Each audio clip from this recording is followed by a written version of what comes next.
My name's Andrew. I'm a program manager at a software company, and I would give Avochato a 5 out of 5 rating.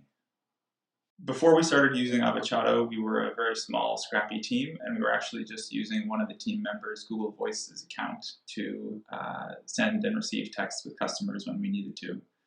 One of the main alternative products that we considered when we were looking at Avochato was called Scipio. The main reason that we didn't go with it was because the pricing wasn't great for a very small team like ours, though it would have been a better option later on as we grew.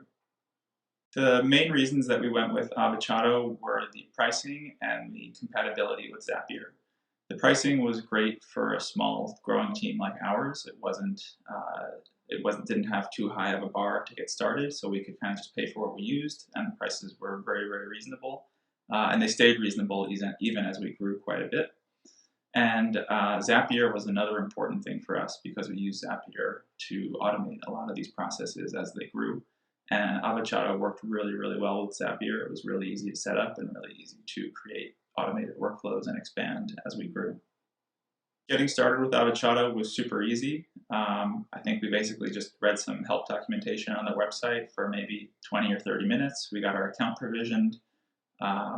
That was pretty much it. The rest of it, we just sort of added new features and took advantage of new features as we went along. But getting started and being able to send and receive our first texts took no more than 10 minutes.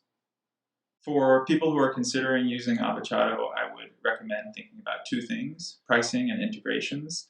One, pricing is important when you start out, but you also have to think about where you're going to go, because if you're growing 10x one year, you don't want to have to change SMS platforms if you don't have to. So make sure you pick something that works for you now, but will also work and make sense as you grow.